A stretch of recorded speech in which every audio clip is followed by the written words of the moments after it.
Bom dia, Gaspar. Os irmãos podem sentar, fica à vontade, bem?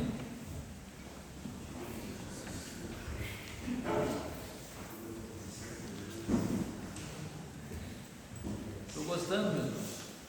Já fazia quase um mês que eu não subia aqui, acho que de 2005.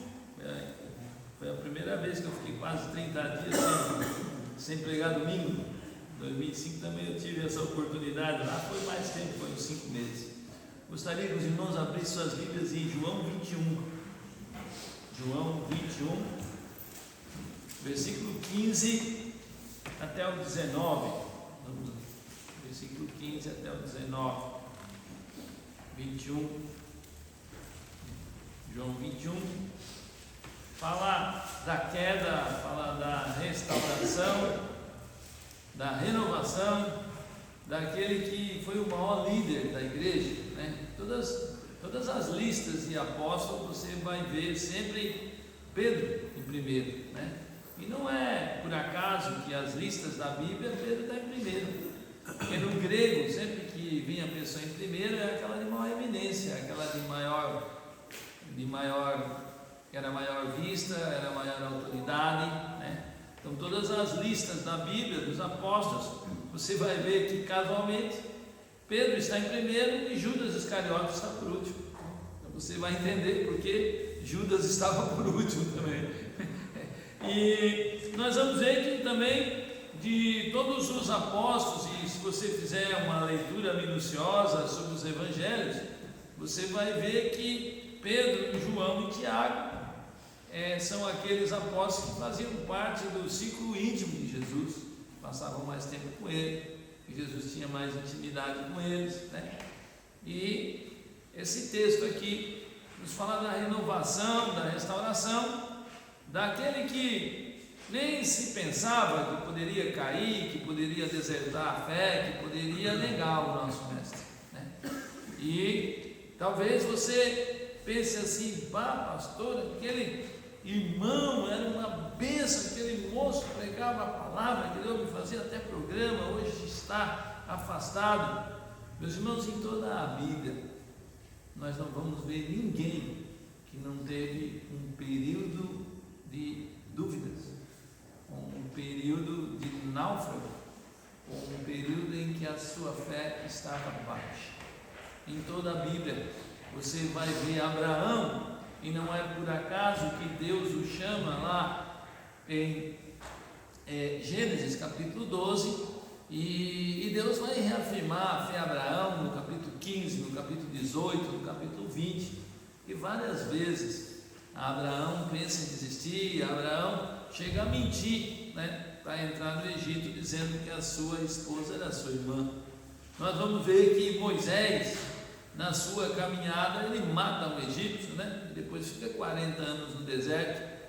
Nós vamos ver, meus irmãos, Davi, na caminhada de Davi, quando ele devia estar numa guerra, lá em 2 Samuel, no capítulo 11, e Davi não vai, acaba olhando uma moça que era casada, adultera, mente, mata, coloca o seu marido na frente da batalha para ser morto.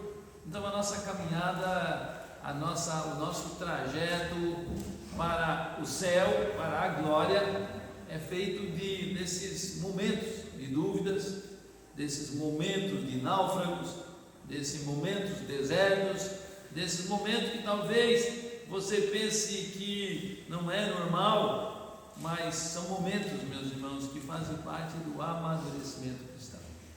Talvez você pense: mas que ruim, eu estou duvidando. Não pense assim. E nós vamos ver que o nosso Deus é o nosso Deus que nos acha na caminhada, amém? Amém. Nesse momento, mesmo que você possa ter suas dúvidas, possa ter seus questionamentos, o Senhor nos conhece, o Senhor nos encontra nessa caminhada, nesse dia sombrio, nesse dia cinzento, nesse dia que o sol não brilha tanto, né? Mas eu quero te dizer uma coisa: o dia mais escuro é onde mais aparecem as estrelas, amém? Os dias que são mais escuros é quando as estrelas aparecem mais, amém?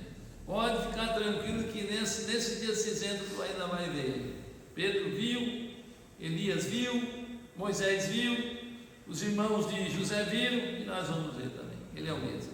Amém? Amém. Então diz assim, ó, João 21 diz assim, ó, depois de terem comido, né? Aqui é aquela história, né? Jesus aparece aqui a terceira vez que Jesus está aparecendo, né? Ele aparece primeiro às mulheres, depois ele aparece aos dois caminhantes no caminho de Emaús, e agora ele aparece aos discípulos, a terceira vez depois de ressurreto, né? E ele aparece, eles não tinham nada para comer, e Jesus manda, né, lançar a rede do lado direito, e aí nós sabemos o que acontece ali, há uma grande pesca, e eles reconhecem que é Cristo.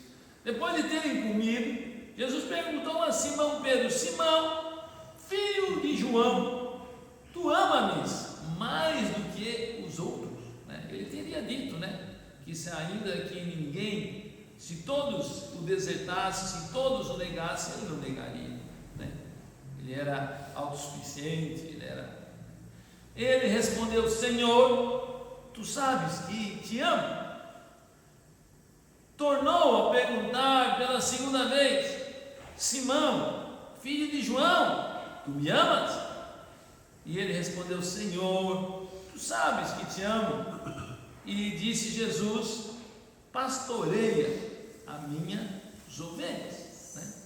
Pela terceira vez, aqui o verbo grego, o primeiro verbo apacenta ali é no sentido de nutrir, no sentido de dar alimento, de dar a palavra. O segundo aqui já é no sentido de cuidado, no sentido de proteção, já é outro verbo, que é o primeiro verbo é bosco, o segundo é poinamos, que é no sentido de cuidar, no sentido de proteger. Pastoreie as minhas ovelhas. Pela terceira vez, Jesus lhe pergunta: Simão, filho de João, tu me amas? Pedro entristeceu, né? Ele sabia que havia negado Cristo 3 vezes, por ele ter dito pela terceira vez: tu me amas? E o Senhor respondeu, né, pela a última vez. O verbo que Cristo usa aqui é ama com amor de filho. Os dois primeiros verbos, ama com amor incondicional. E Pedro sempre, agora Pedro responde, né, que ele não amava com amor incondicional, mas com amor de amigo, com amor filéu, né, certo? Na última vez, Cristo desce até o nível de Pedro, e agora também usa o amor filéu aqui: tu me amas, esse amor é filéu também, tu me amas. E ele diz: Senhor, tu sabes todas as coisas. Pedro apela, né, à onisciência de Deus.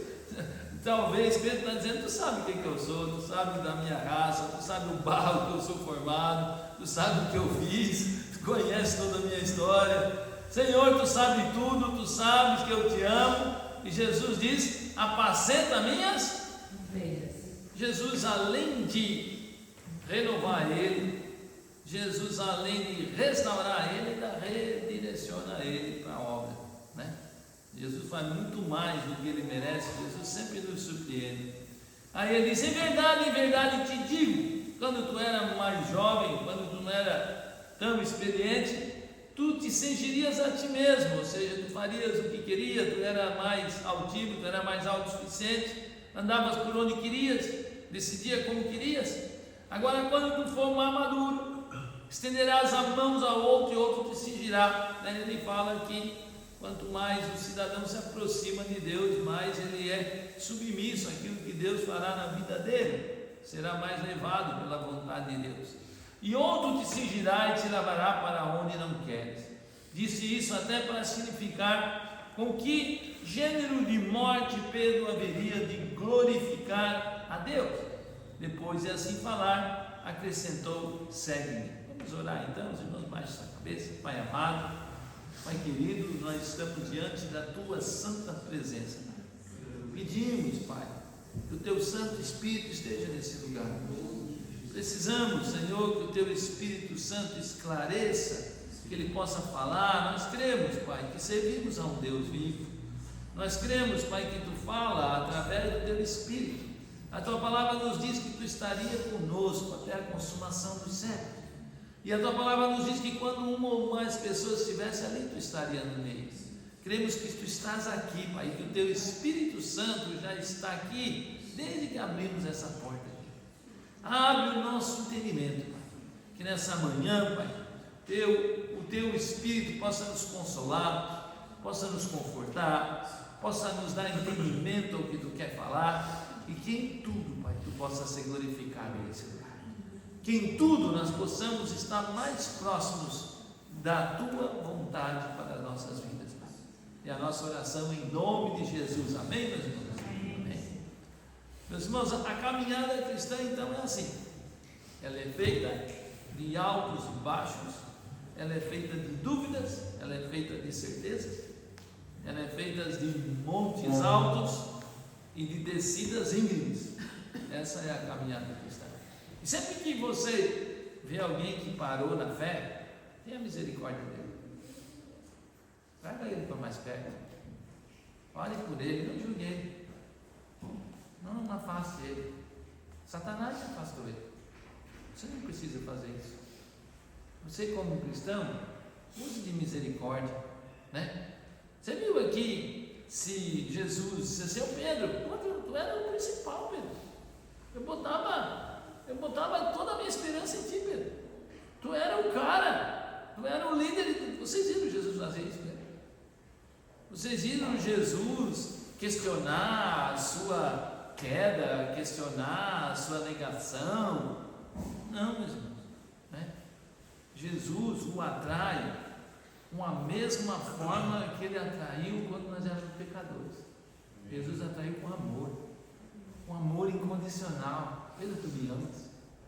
Pedro, tu me amas? Jesus não questiona. Não estou dizendo que nós devemos passar a mão no pecado. Não estou dizendo que nós devemos ser omissos com situações difíceis.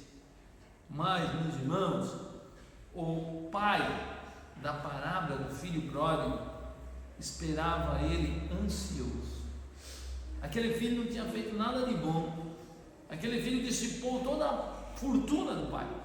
Mas se você pegar lá em Lucas capítulo 15, você vai ver que quando o filho ele tem essa consciência gerada, né? Eu não sei como é que os nossos amigos lá da predestinação falam, né? Que ele estava completamente separado de Deus, mas ele tem a consciência que está no pecado e ele diz: olha, eu vou voltar para a casa do meu pai, porque lá os trabalhadores do meu pai eram muito melhores tratados. Mesmo ele fora da presença de Deus, o Senhor ainda fala com ele se conscientiza, ele toma a decisão de se arrepender e de voltar para casa. Amém?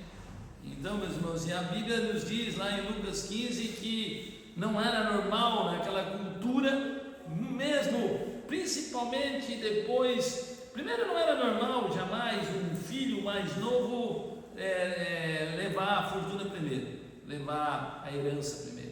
Segundo, jamais um pai se exporia ao ridículo de depois o filho dissipar todo o seu dinheiro e esperar ansiosamente pelo retorno desse filho. Amém?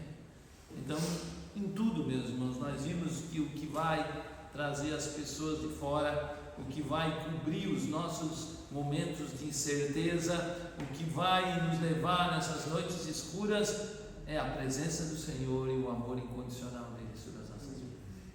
Mesmo em nossos momentos de dúvidas, mesmo em nossos momentos de Pedro em nossa vida, em nossos momentos de Abraão, quando mentimos, ou em momentos de Davi, quando até chegamos ao ponto de pecados tão cruciais, o amor de Deus não muda por nós. Essa é a verdade. O amor dele não muda.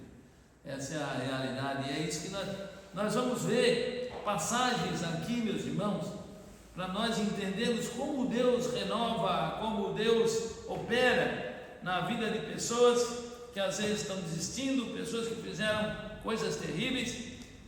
Eu queria que os irmãos abrissem suas Bíblias em Gênesis, para nós ver como o Senhor vai atuar na vida dos irmãos de José, uma história muito conhecida da Bíblia.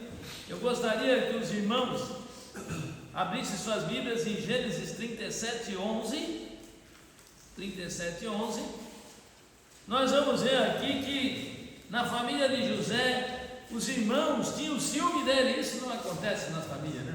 não tem ciúme, não tem problema em família nenhuma, família tudo certo, né, pai? Tudo ok. Então nós vamos ver aqui no versículo 11, seus irmãos tinham ciúme, porque o seu pai considerava o caso consigo mesmo.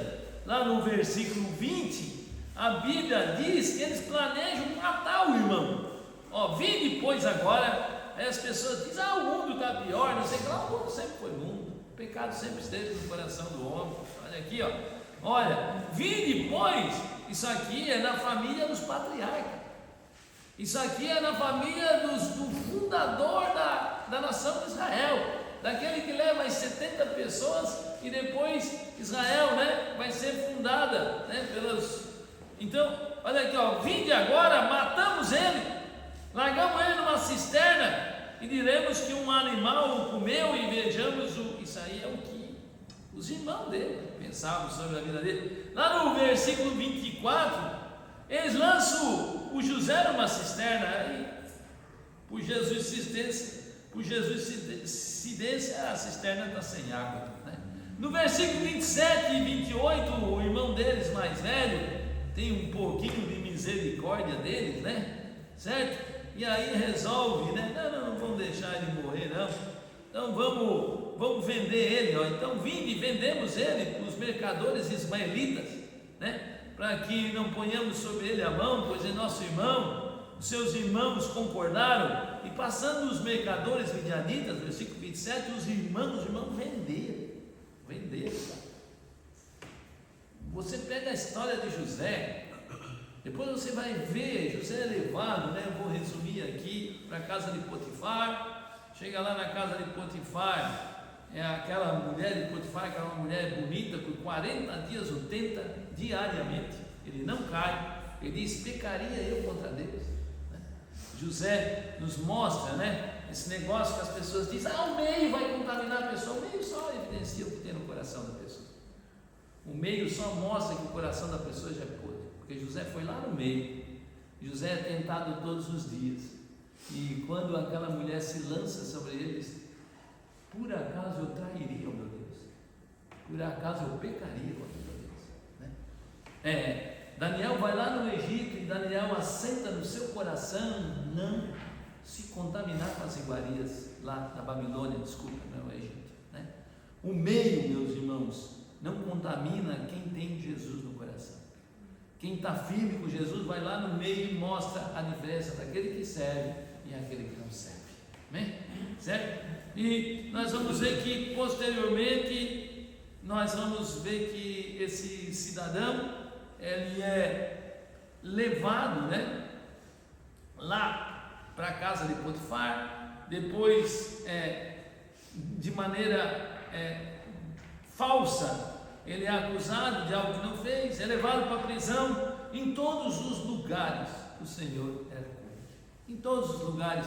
E olha meus irmãos, depois de 22 anos, você não vai ver mágoa no coração de José, você não vai ver angústia no coração dele, você não vai ver ira no coração dele, e no fim, meus irmãos, Deus ainda vai fazer com que toda aquela família seja restaurada, porque o nosso Deus é Deus de restauração. Amém? É só você olhar lá no capítulo 45, né? Aí dá toda aquela história, né? José é levado lá para o Egito era os Estados Unidos naquela época, lá Deus leva ele para que abençoasse todas as nações, inclusive a família dele, que acaba sendo restaurada, certo? É só nós olharmos lá, Gênesis 45, 6 e 7, diz assim, porque havia 2 anos de fome e ainda teriam mais 5. Nós sabemos aquele negócio, né, das vacas gordas e da vaca magra, dos 7 anos de fartura e os 7 anos de escassez, né, certo?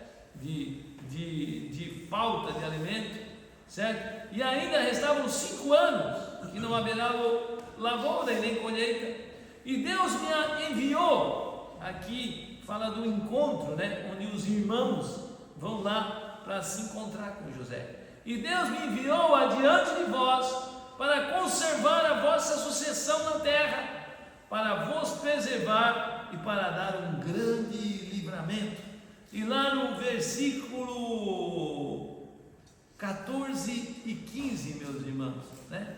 Mostra ali a reconciliação da família de José. Olha ali, ó. Lançando o pescoço sobre Benjamim, o seu irmão chorou, e abraçado também chorou Benjamim. José beijou a todos os irmãos, chorou sobre eles, depois dos irmãos terem querido matar ele, depois dos irmãos terem jogado ele numa cisterna, depois dos irmãos terem vendido ele se reconciliou. Porque o nosso Deus é um Deus de reconciliação, é um Deus de perdão, é um Deus que não tem, né? Ele não quer que a pessoa fique irada, afastada, que as famílias se dividam. Esse não é o propósito dele. José beijou a todos, chorou sobre eles, e depois os seus irmãos falaram com ele, né? Nós vamos ver outro cidadão que no meio da caminhada ele também pensa em desistir, ele também pede a morte, ele também quer desistir de tudo. Eu gostaria que os irmãos pegassem suas Bíblias em 1 Reis, capítulo 18, certo? Nós vamos falar da vida de Elias. Elias ele vive num momento, meus irmãos, em que a adoração em Israel era dupla. Ora as pessoas adoravam a Deus, ora as pessoas adoravam a Baal, que era o Deus da fertilização. É aquilo que acontece hoje na igreja brasileira. O que acontece, pastor? Está dando certo? Tá bom. Pode ser errado. Tu pode estar no culto e tu pode ir na balada, na boate no sábado, tu pode se prostituir na sexta, mas se a igreja está cheia, tá legal, não tem problema. Não dá nada, não. Tu pode constituir uma fortuna bem grande, né? Tu pode andar de maneira bem opulenta e não tem problema nenhum. Não dá nada. Não dá nada. Tudo certo. Está tudo certo. Tem bastante gente. Isso se chama pragmatismo. Pragmatismo é achar que os meios não interessam no fim, certo? E era o tempo de Elias, né? Se Deus deu Deus de Israel, não tem problema, mas se não está chovendo, vamos falar com Baal. Se dá certo, usamos Baal. Mais ou menos o que acontece hoje, mais ou menos com o que acontece com a igreja brasileira. E não é por nada que, segundo uma pesquisa, foi feita uma pesquisa no Brasil agora, né? Não por nada que os maiores viciados no tigrinho e nos jogos de aposta de azar são os evangélicos, né? Quase 50% dos evangélicos jogam em apostas.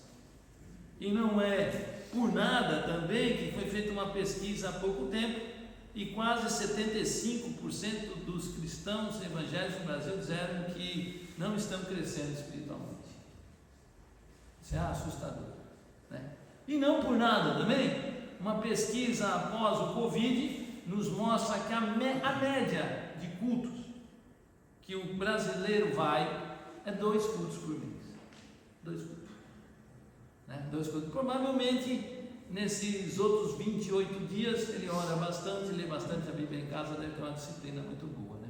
Certo? Com certeza deve ter uma fome muito grande de Deus, né? Certo?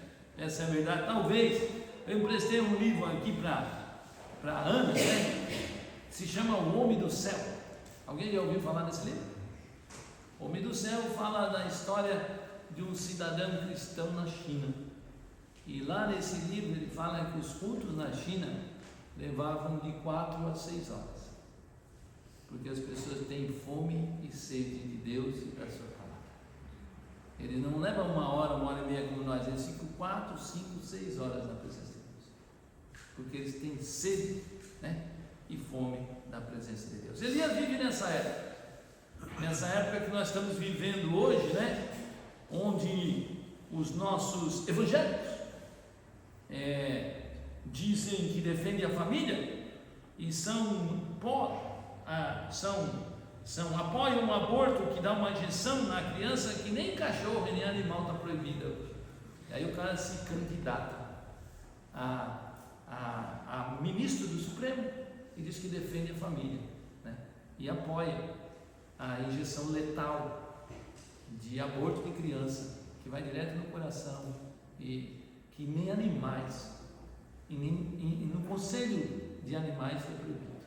E esse descarado, não, irmão, eu não tenho vergonha não, eu estou com 60 e poucos anos, não tenho vergonha de dizer mais nada não.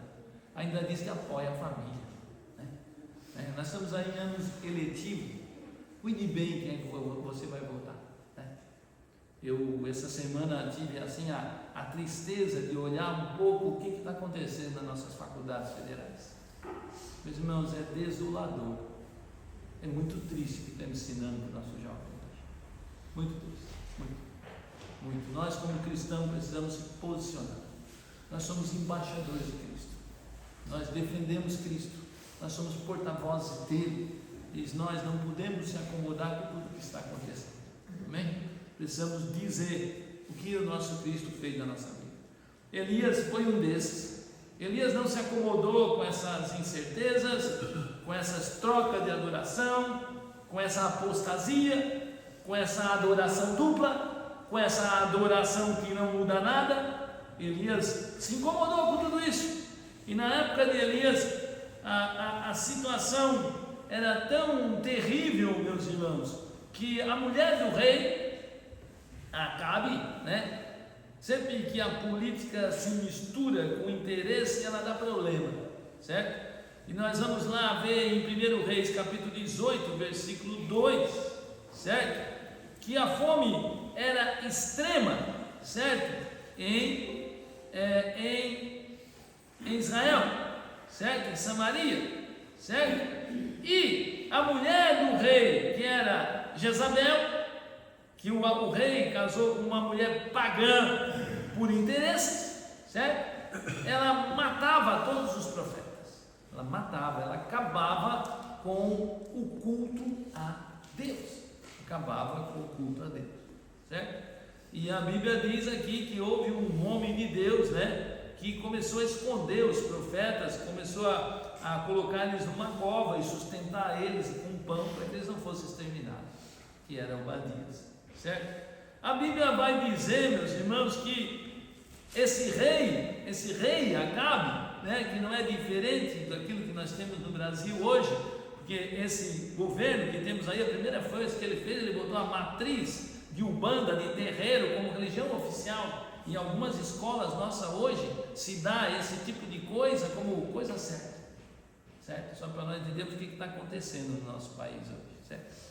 Olha, esse rei aqui, só para nós entendermos, ele perturbava ao Senhor. Por quê? Porque quando a gente deixa Deus e coloca outra coisa, a gente tira a palavra de Deus e apoia sexualismo, apoia pornografia, apoia a destruição de família. Quando a palavra de Deus é sonegada, quando eu falei para vocês aqui nessa manhã, quando 70% dos cristãos dizem que não estão crescendo espiritualmente, quando nós não temos mais a palavra de Deus como cerne, como aquilo que guia, como nós estamos constantes com ela, quando a palavra de Deus se enfraquece, começa a vir outras coisas, porque a palavra de Deus aqui é o sustentáculo de uma sociedade. Por isso que a Europa está como está. A Europa começou fazendo assim, duvidando, começou a entrar um liberalismo. O liberalismo não é liberdade para pecar, meus irmãos, tá? É liberalismo. O evangelho progressista e liberal diz assim: a Bíblia não está tudo certo, a Bíblia não é a palavra de Deus, a Bíblia contém a palavra de Deus. Os milagres não são mais milagres, o pecado já não é mais pecado, Adão e Eva é um mito. E aí, meus irmãos, nós começamos a duvidar, e aí começa a entrar o pecado, e não é por nada que hoje a Europa é considerada pós-cristã, né? Países de Lutero, a Holanda de Armínio, né? Hoje a Holanda lá, as lojas comerciais, né? As mulheres que estão lá, que são manequins, estão nuas ao vivo, né? A Holanda, né? A capital da Holanda, que eu não me lembro o nome, tem uma praça lá onde as pessoas usam droga ali, totalmente livres, as pessoas jovens morrendo, usando cocaína, usando um monte de coisa em Amsterdã. Países que foram países da renovação, do avivamento cristão. Por quê? Porque deixaram a palavra de Deus. E se o Brasil não se acordar, nós vamos ficar na mesma coisa. Se nós não se acordar e se voltar para a palavra de Deus, se nós não passar e não começar a se voltar ao Senhor, nós vamos ficar na mesma coisa da Europa. É simples, é muito fácil, né? E olha o que ele diz, olha o que acontecia ali. Eu não tenho perturbado Israel, mas tu como liderança, tu como rei do país, tu abandonou a palavra de Deus. E quando nós não abandonamos a palavra de Deus, nós temos liberdade para o pecado, porque o que sustenta, o que firma uma pessoa, o que firma ela aos passos do Senhor é a oração e a palavra. Quando nós deixamos essas duas coisas, né, nós estamos sucintos a tudo, né? A Bíblia diz, meus irmãos, isso aí, né? Esse cidadão, ele perturbava, a sua esposa matava os profetas, né? E nós vamos ver, meus Deus, como Elias, né, é usado. Elias, ele confronta as pessoas, e nós vamos ver a situação de como estava o país, certo? Se nós olharmos aqui, meus irmãos, se nós olharmos em 1 Reis, capítulo 18, tá? 18, versículo aqui,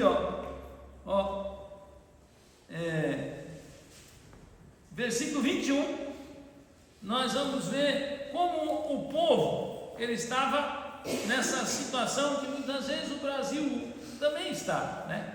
Essa situação de um cristianismo que não difere, um cristianismo que não faz diferença, um cristianismo que apoia aborto, um cristianismo que está na igreja domingo, está na balada no sábado, um cristianismo que não tem problema de se prostituir, que não tem problema de se corromper um pouco. Era essa a situação de Elias, e essa é a situação que nós vivemos hoje, né?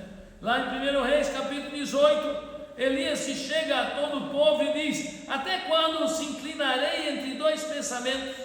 Se o Senhor é Deus, seguiu. Se for Baal, segue Baal. A Bíblia diz que o povo nada responde, né? Quando o povo nada responde, o povo está em cima do muro, né? Essa era a situação no tempo de Elias, né? E nós todo mundo sabe a história de Elias, né? Elias é usado por Deus. Elias, ele renova, ele faz aquele teste, né? Nós pregamos aqui esses dias, as pessoas se arrependem, as pessoas reconhecem que Deus é o Deus de Israel. Elias depois sobe no monte, ele ora 7 vezes, chove depois de 3 anos e meio, e depois de tudo isso, irmãos, Elias é ameaçado por uma mulher, certo? E nós vamos ali no 1 Reis 19, se os irmãos puderem ver ali, Elias é ameaçado por uma mulher, Depois disso, fez saber Jezabel tudo quanto Elias havia feito, matado os 850 profetas de Baal, de Balaim, né? Que ele tinha jogado a espada às pessoas, né? E depois que ele soube, né? Então Jezabel, uma mulher, mandou um mensageiro e disse: faça-me os deuses como hoje aprouver, se amanhã essas horas eu não tiver. Ela disse: olha, eu vou acabar com a tua vida, e ele agora, ele faz o que, Elias? Elias faz o que muitas vezes nós fizemos, né? Ele tem medo, ele tem suas dúvidas na fé, e nós olhamos no versículo 4 aqui, se os irmãos puderem olhar ali, 1 Reis 19, 4, Elias vai ao deserto, debaixo de um zimbro, e pede a morte, né? Olha, basta, né? Eu não quero mais. É assim muitas vezes a nossa vida cristã. Nossa vida cristã é assim, né?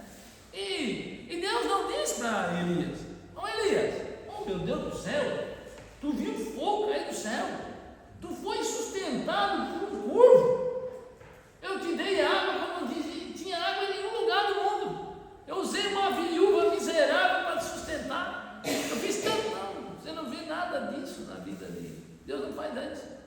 Elias pede, Elias está. Às vezes você acha que é autossuficiente, você não é, não. Você não é, você vai ter seus períodos de luta, seus períodos de incerteza, seus períodos que a sua fé vai cambalear, vai duvidar. É normal, meu Deus, é normal, faz parte do amadurecimento cristão, né? E Elias vai lá, pede a morte, entra numa caverna, né? E se nós olharmos ali no versículo 5, ele dorme, o Deus vai lá atrás dele, né? Aí as pessoas dizem assim, porque nós somos muito justiceiros, né? Nós temos uma lupa assim, desse tamanho dos outros. Nós é assim, né?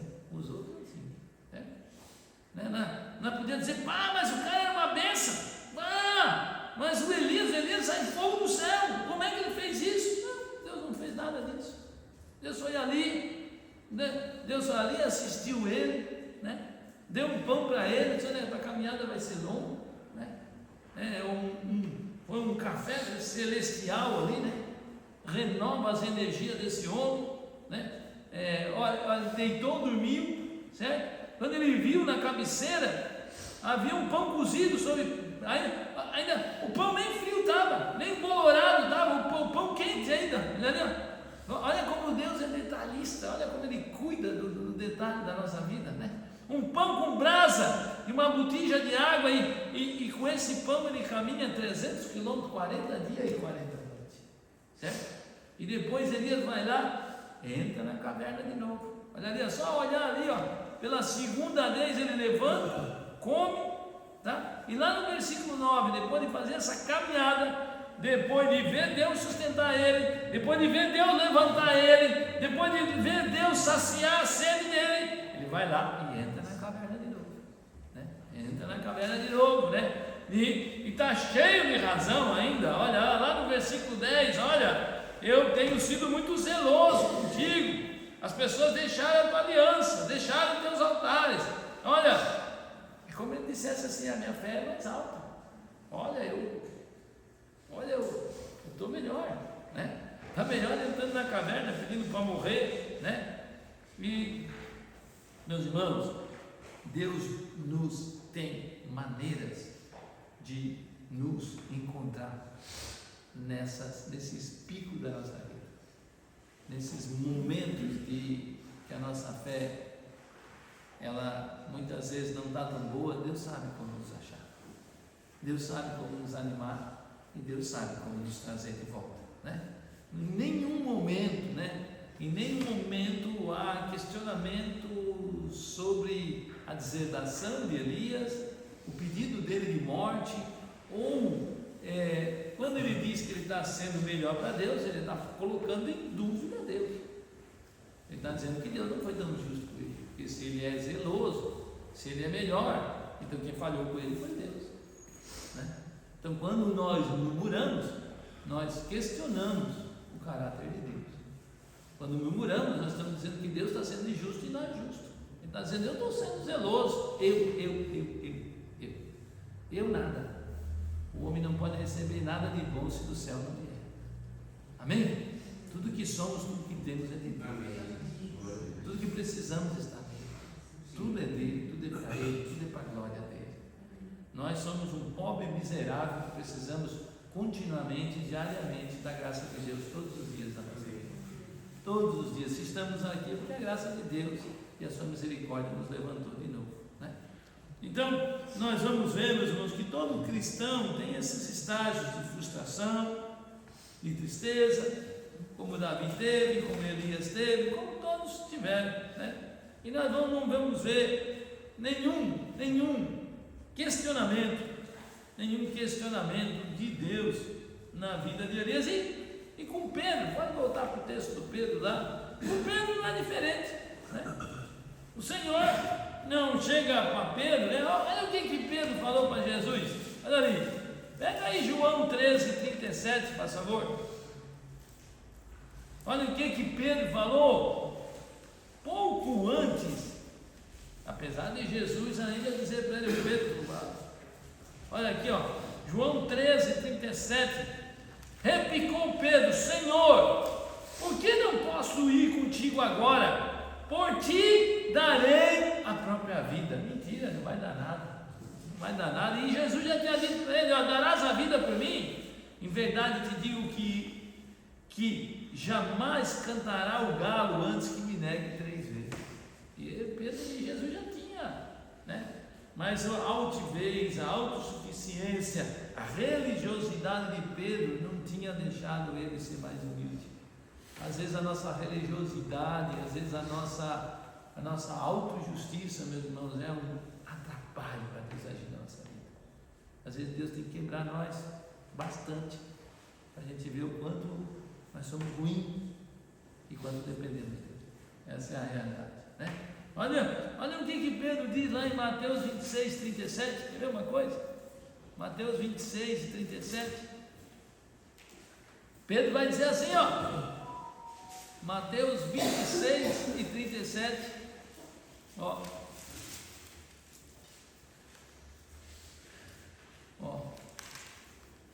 Desculpa, 26 e 37. Ele vai dizer: ainda que os outros não te deixem, eu não te deixarei. Ele vai falar, certo?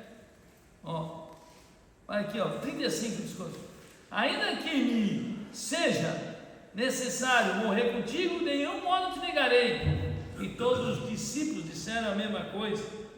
Ó, lá no versículo 33, ainda que venha a ser um tropeço, é no 33, desculpa.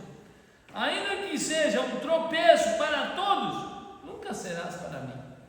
Né? Então vocês vão ver como é que Jesus começa, meus irmãos, a restauração de Pedro. É só nós olharmos ali, ó. Jesus não vai dizer para Pedro: Pedro, tu me honras. Pedro, tu sabe a minha palavra inteira. Pedro, tu. Não, ele não vai dizer: Pedro, tu me amas. Pedro, tu me amas. Pedro, tu me amas. Né? São as três perguntas, certo? A primeira pergunta ainda, Jesus dá no rim do Pedro. Né? Se vocês olharem ali, tem uma conotação totalmente especial. Olha a primeira pergunta que Jesus fala para ele, olha ali, ó. Simão, filho de João, tu me ama mais do que esses outros? Tu não disse que se todo mundo me deixasse, tu não deixaria? A pergunta é exatamente a mesma da promessa de Pedro para a vida dele. Então, Jesus faz três perguntas para ele, é a mesma pergunta. Tu me amas, tu me amas, tu me amas, né? Os dois, amor aqui, ele falou de valor, amor incondicional, né? E o último amor, um amor filéu, né? Certo? E nós vamos ver aqui, meus irmãos, certo? Os três comissionamentos de Jesus para a vida de Pedro. É só nós olharmos aqui, ó, agora, lá no versículo 15, ele vai dizer, né? Apacenta os meus cordeiros. Então, primeira coisa que nós temos que entender aqui, né? É que ninguém pode pastorear a igreja de Deus se não amar o Senhor. Amém? Amém. Amém. Né? Ninguém pode, né? O trabalho é duro, é angustioso, certo? E a primeira coisa que ele diz: olha, tu me amas? Então apacenta os meus cordeiros, apacenta aquilo que eu paguei o preço, apacenta o preço apacenta aquele que eu vim morrer por eles. Eu paguei o preço por essas vidas, né? E às vezes a gente vê tanto teólogo altivo, tanta gente discutindo. Eu gosto muito de uma pessoa que tem me encantado muito, é o seu pastor Luiz Saião. Tem mostrado algo que eu penso muito e concordo com ele. Às vezes nós debatemos com pessoas para dizer assim: eu ganhei a conversa, eu ganhei a disputa. E que adianta? Ganhou a disputa e perdeu a alma para o inferno, se a pessoa está totalmente no caminho errado, né, meus irmãos? Então, muitas vezes nós temos que orar pelas pessoas, para que a pessoa possa ser convencida pelo Espírito Santo. Por mais que nós possamos colocar na palavra e mostrar para elas que as pessoas estão erradas, mas elas só vão entender se o Espírito Santo tocar no coração delas. Senão, não vai adiantar nada. Senão vai ser uma pura discussão teológica, né? Certo? Então, nós vamos ver aqui, ó, a primeira coisa, né? Certo? Que Jesus faz com Pedro é dizer: dá alimento para o meu povo, né? Alimenta o meu povo. Essa é e ele não pergunta para Pedro: Pedro, tu me honra? Pedro, tu conhece a minha palavra? Pedro, tu me admira? Não, Pedro, tu me ama. Tu me ama, né? Ou seja, a primeira coisa que alguém, para fazer alguma coisa para Cristo, alguém que foi escolhido por Cristo, que foi comissionado, vocacionado por Ele, não pode fazer nada senão amar a noiva, senão amar a igreja de Cristo, amar o dono dela, que é Cristo Jesus. A segunda coisa que ele vai falar é assim, pastorei as minhas ovelhas, lá no versículo 16, pastoreia a minha ovelha. O que quer dizer? Cuida delas, certo? Como é que tu vai cuidar de quem não conhece? Como é que tu vai ter uma igreja que tem 3, 4 mil pessoas que não sabem o nome dela? Ela entra e sai, que nem sabe a família dela. Como é que tu vai cuidar dela? Não sabe nada, não sabe nem o nome dela, sabe nem o que ela está passando. Como tu vai cuidar da vida dela? Me diz. Tem como? Não tem, né? Certo? Então, ele fala aqui dessa questão do cuidado. E Pedro vai escrever uma carta depois sobre isso. Quer ver uma coisa? Pega aí 1 Pedro aí, por favor. Pedro vai falar até, certo? Do que é o verdadeiro pastoreio e qual é a comissão daquele que, como subpastor, do pastor maior, que é Jesus Cristo, certo? Ele vai falar o que é um pastoreio sadio, o que é cuidar das pessoas, o que é realmente se colocar como bênção para a vida das pessoas. Lá no versículo 2, se puder botar ali, 1 Pedro 5, 2 a 4, pastoreai o rebanho de Deus. Ou seja, o rebanho não é do pastor, a igreja não é propriedade. Hoje temos vindo absurdos no Brasil, pessoas que compram denominações, que compram igrejas, né? Como se fosse propriedade das pessoas, pessoas que se acham como dono da igreja, colocam até mortos para voltar, para ficar no poder. Um absurdo, os absurdos que nós estamos vendo, né? Certo?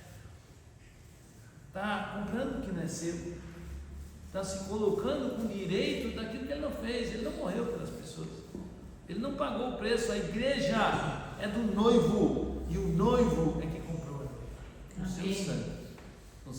Pastoreai o rebanho que há entre vós, não por constrangimento. O que ele está dizendo? Não por autoridade, não por totalitarismo, como nós vimos aí, fazia uns absurdos na igreja evangélica. O cara fazia um monte de coisa errada e dizia: não toca no ungido de Deus, né? Como se ele tivesse imunidade para estar ali, né? Absurdo, né? A primeira coisa que tem que fazer é tirar o infeliz dali, porque se ele não está sendo mais modelo do rebanho, ele não devia nem estar ali, né? Ele não é mais modelo, ele já devia estar lá no banco e tendo misericórdia, e está contente que talvez ainda fosse salvo, que Deus ainda restaurar a vida dele. Essa é a verdade, né? Pastorear o rebanho de Deus, não por constrangimento, não por medo, não por totalitarismo, não porque é o chefe, não, mas espontaneamente, porque Deus o comissionou de livre vontade, como Deus quer, nem por sorte da ganância, como nós estamos vendo aí, a opulência que há no meio cristão hoje, que é grande, e as pessoas tapam o rosto, dizem: não tem problema, Deus está abençoando. Deus não está abençoando. Nunca vi. Lê um pouquinho de biografia, irmão, lê um pouquinho da história dos cristãos, para ver se esses caras andavam opulento. Eu não estou dizendo que o pastor não deve ter uma casa, não deve ter o digno para morar, mas opulência é totalmente contrária, tá? Exibicionismo, luxúria, roupa de marca, carros, mansões, é totalmente contrário ao que Deus quer, é totalmente denigrir o Evangelho, é contra o Evangelho. Essa é a verdade. O que ele diz? Não por sorte da ganância, mas de boa vontade. Aí depois eles começaram a falar assim, isso já tinha lá, depois da Primeira, Segunda Guerra Mundial. Então vamos resolver os problemas do mundo. Então o problema do mundo é a fome. Agora vamos fazer assistencialismo. Onde é que está na Bíblia aqui que assistencialismo é o principal? O que Jesus disse? Jesus disse claramente: os pobres sempre vão ter no vosso meio, para que você demonstre a misericórdia. O alvo principal da igreja não é assistencialismo, mas essas pessoas, desde o tempo de Martin Lloyd Jones lá na Inglaterra, já faziam isso. Vamos ter uma pregação mais atual, vamos resolver os problemas do mundo, vamos resolver as diferenças. Não, isso não é parte do Evangelho. A parte do Evangelho é reconciliar a pessoa com Deus. E se a pessoa for reconciliada, e se ela buscar o reino de Deus e a sua justiça, com certeza ela vai ser uma pessoa que vai ajudar as pessoas menos desfavorecidas, ela vai ajudar as pessoas que estão com problemas. Essa é a verdade, né? Mas hoje estão se invertendo as coisas, né? Essa é a verdade. Pastorear o rebanho sem constrangimento, mas espontaneamente, nem por dinheiro, nem como dominadores. Ou seja, como é que a pessoa diz, como é que a pessoa é chamada por Deus? Ele não é chamado por Deus porque ele vai ser rico, ele não vai se chamar por Deus porque ele vai estar em eminência. Olha o que Paulo dizia sobre o pastoreamento. Olha o que fala 1 Coríntios capítulo 9, versículo 16. Paulo vai dizer assim, ó: se eu anuncio o Evangelho, não tenho de gloriar-me, por em mim só pesa uma grande obrigação, porque ai de mim, se não prego o Evangelho. Se eu faço de livre vontade e tenho galardão, meus irmãos, o galardão daquele que foi chamado por Deus não é ter uma grande casa aqui, não é ter um monte de coisa aqui nessa terra, é um dia ser recebido pelo Senhor. Ele diz: servo bom e fiel, tu fosse fiel na luta, e agora eu te recebo de braços abertos. Amém. Esse é o galardão daquele que foi chamado por Deus. Não está aqui, está na glória. Nós temos invertido tudo e as pessoas estão cegas, achando que é prosperidade de Deus, que Deus está abençoando. Desculpa, meus irmãos, isso não é Evangelho. Não é Evangelho. E as pessoas estão sendo enganadas. E as pessoas não estão mudando. E as pessoas estão lá batendo pau.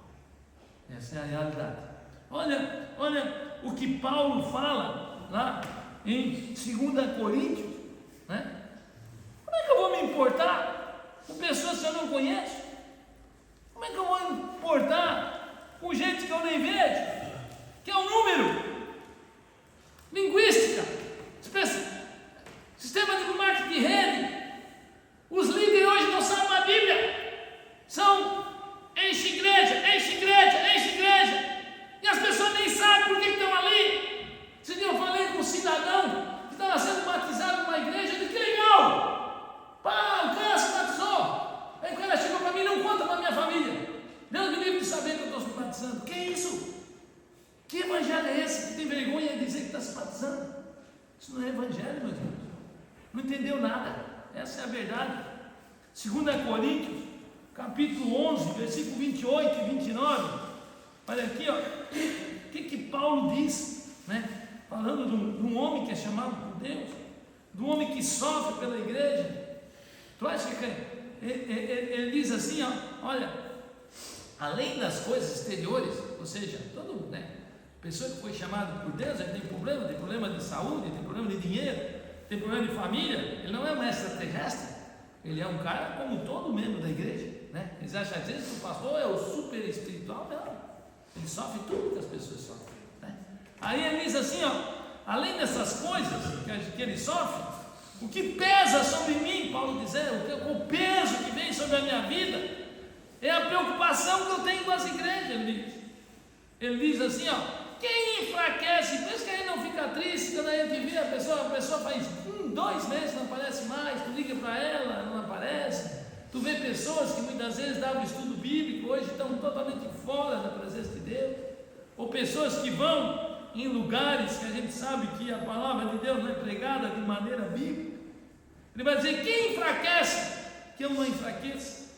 Quem se escandaliza, que eu também não me inflame, né? Então Paulo tem essa preocupação, tem essa angústia né, das pessoas. E se nós vemos lá em Colossenses, nós vamos ver como Paulo pensava a igreja, como Paulo pensava, a agonia, a angústia que ele tinha pela igreja, por aquilo que ele deveria chegar diante de Deus. E um dia, essas pessoas que foram chamadas por Deus, ele falou: o que tu fizeste lá com a turma que eu coloquei diante de ti? O que tu fizeste? Tu explicou direitinho? O que tu fez? Tu orou para elas? Tu se angustiou para elas? Tu passou a mão na cabeça delas? Ou tu foi assim, tu não fez nada para deixá-las contigo e tal? Uma boa, só falou o amor de Deus, só falou assim que Deus é um cara bacana, que Deus abençoa e tal, né? Do inferno, do novo nascimento, da renúncia, do caráter cristão. Isso tu falou pouco, né? Não pode falar muito isso, porque vai espantar a pessoa, né? Certo? Colossenses 2, assim: gostaria, pois, que soubesses quão grande luta eu tenho mantido por vós. Paulo fala aqui, no grego, essa grande luta fala da agonia que ele tinha pela igreja que ele pastoreava, né? Que era Colossos.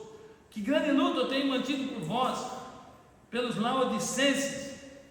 Que ele fala de uma agonia que ele tem por pessoas que ele nem estava perto, ele estava longe, certo? E a responsabilidade que ele tinha com a igreja de Deus, certo?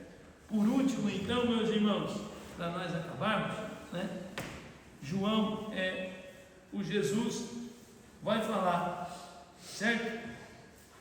Para Pedro, a última comissão dele, João 21:17, nós já estamos acabando. Pela terceira vez, Jesus perguntou: Pedro, se entristeceu? Tu me amas? E o Senhor disse: tu sabes que eu te amo. Então Jesus disse: apacenta as minhas ovelhas. Aqui o sentido, né, é o que? Cuida delas, certo? Acompanha elas, nutre elas, vê como é que está a vida delas, certo? Agora, Pedro primeiramente foi chamado para ser um pescador de vidas. Quer ver o primeiro chamado de Pedro? É só nós olharmos. Eu gostaria que os irmãos pegassem suas Bíblias e pegassem Lucas 5, versículo 10 e 11, certo? Na primeira pesca, Pedro foi chamado para ser um evangelista. Um pescador é um evangelista. Todo homem que é chamado de Deus, ele tem que ser um evangelista e um pastor. O evangelista é aquele que fala da palavra, e o pastor é aquele que edifica, que fortalece, que dá vida ao cristianismo da pessoa. Então a pessoa tem que ser um evangelista no sentido de o pastor precisa estar. Meus irmãos, todo domingo eu convido 20, 25 pessoas para vir aqui. Vem uma, vem duas, eu consigo, e eu continuo. Tem gente que vai estar dizendo: é chato esse cara. Não tem problema. Tem problema. Eu sei o que Deus pode fazer na vida deles. Eu sei o que a pessoa pode entrar numa igreja e Deus pode transformar essa vida. Amém? Eu sei, meus irmãos, que a fé só vem pelo ouvir e por ouvir a palavra de Deus. Eu sei. Então não tem problema. Não tem problema, né? A gente se incomoda com tanta coisa nesse mundo. Não tem problema. A Bíblia diz que quem se envergonhar de Jesus, Jesus vai se envergonhar dele no céu. Não tem problema. Não tem problema nenhum. Então eu gosto de levar não, eu gosto da pessoa me dar um monte de desculpa de farrapada, porque o cara fala aquela bobagem, aquela pataguada, né? Que aquela coisa arada toda, que é tudo mentira, a gente sabe, mas não tem problema. Eu continuo, porque eu sei que o maior propósito nosso é botar as pessoas diante de Deus. Amém, meus irmãos? Eu sei que quando a pessoa está um pouco afastada, a maneira da sua fé ser fortalecida é escutar a palavra de novo. Porque a fé vem pelo ouvir pela palavra de Deus. Então não tenha vergonha de fazer isso mesmo. O máximo que você vai ganhar é um não. Você se lembra dos amigos do paralítico? Eles foram lá, e quando chegaram lá, a multidão não deixou eles colocar Jesus, porque tinha um monte de gente lá no meio, eles subiram e colocaram por cima do telhado. Então, não se desista quando alguém não aceitar o seu convite ou falar mal de você. Não tem problema, não tem problema, né? Certo? O importante é nós colocar as pessoas diante de Deus. Amém? Amém. Certo? Então, todo cristão tem esse. Então, o que Jesus diz, né? O que Jesus disse para Pedro lá em Lucas 5, 10 e 11, certo? Diante daquela pesca, né? Pedro disse que não era nem que ele não podia entrar na casa dele, porque Deus me livre, né? Se afasta de mim, porque eu sou pecador. E Jesus vai lá no versículo 10, na parte B, Jesus: não temas, Pedro, doravante serás pescador de homens.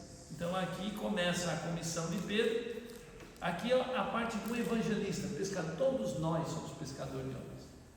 Ou o cristão é um impostor, ou ele é um missionário. Cristo só tinha um filho e fez dele um missionário. Deu por nós para morrer pelos nossos pecados. Então nós precisamos anunciar as boas novas. Muitas vezes, pastor, mas eu não sei nem o que falar. Não tem problema, convida ele para conhecer Cristo. Convida ele. Você lembra do Filipe? Filipe chegou para o nosso amigo Natanael e disse: olha aqui, ó, achamos o cara. Chama o cara, aquele que falava a lei de Moisés, que falava os profetas, né? Aí Natanael olha assim para ele: como é que tu sabe? Vai ver. Filipe não disse: olha, a teologia, isso, o novo nascimento, justificação. Não, vai lá, experimenta. Vai lá ver o que ele tem para a tua vida. Vai lá, experimenta, que eu experimentei. Vai lá ver o que ele falou para mim. Vai lá ver o que ele fez na minha vida, né? Meus irmãos, teologia as pessoas não vão entender, mas vida com Deus as pessoas vão entender. Amor de Deus as pessoas vão entender. Vida transformada as pessoas vão entender. Misericórdia as pessoas vão entender. Tudo essas coisas as pessoas vão entender. Certo? Que eles vão entender, com certeza, né? Então aqui agora, meus irmãos, o Senhor está chamando Pedro para outra parte, né? Primeiro ele chama para ser evangelista, agora ele chama para ser um pastor. Não só buscar as almas, mas o principal, fortalecê-las na fé, mostrar para elas porque elas são cristãs, mostrar para elas que na caminhada vai ter aflições, vai ter angústias, vai ter desertos, vai ter Jezabéis, vai ter brigas entre família, vai ter uma série de coisas, mas que nós possamos falar como Paulo, né? Eu combati o bom combate, eu acabei a carreira e eu guardei a fé, e desde agora está guardada a coroa da justiça, não só a mim, mas a todos aqueles que amam a vinda de Cristo. Amém. Vamos levantar, amém? Senhor amado, meu Pai querido e meu Pai santo, Senhor, eu não sei como é que está a nossa caminhada com Cristo, eu não sei como é que está a nossa animação com Ele, eu não sei, Senhor, se nós estamos igual a Elias, que nós estamos, Senhor, ali e já nos desesperamos, estamos pedindo a morte, ou não sei, Senhor, se nós estamos, Pai, como os irmãos ali de José, que já brigamos com a família inteira, já não temos mais contato com nossos familiares, já estamos em atrito. Não sei se nós estamos em extremos tão grandes como o filho pródigo que vai lá nos lugares mais difíceis do mundo, Pai. Eu não sei se estamos como Davi, que nos envolvemos com coisas tão erradas. Eu não sei, Senhor, como está a nossa caminhada cristã, ou como Tomé tem as suas dúvidas, que queria colocar as mãos em Ti. Senhor, eu sei que Tu nos encontra em nossos vazios existenciais. Eu sei que nas nossas noites escuras, Senhor, Tu sabes as nossas dúvidas, Tu sabes as nossas incertezas, Tu conheces os nossos vacilos, e Tu continua, Senhor, a estender as Tuas mãos misericordiosas conosco. Tu continua, Senhor, a nos encontrar nessas estradas da vida, dizendo-nos Pedro, tu me amas. Pedro, tu me amas. Talvez tu está dizendo aqui nessa manhã a tantas pessoas: tu me amas, né? Pastor Jorge, tu me amas. Albinho, tu me amas. Fábio, tu me amas. Oh Senhor, talvez, meu Pai, talvez a nossa vida não tenha demonstrado esse amor que Pedro achava que tinha, essa autossuficiência. Senhor, talvez, Pai, nós não temos demonstrado isso. Senhor, que tu possa nos renovar nesta manhã, que tu possa nos encontrar, que tu possa, Senhor, restaurar, como tu restaurou a vida de Pedro, tu restaurou a fé dele, que tu possa estar nos renovando e nos restaurando nessa manhã, para que nós possamos, Pai, continuar essa caminhada tão linda para a glória, Pai. É a nossa oração em nome de Jesus. Amém. E vamos.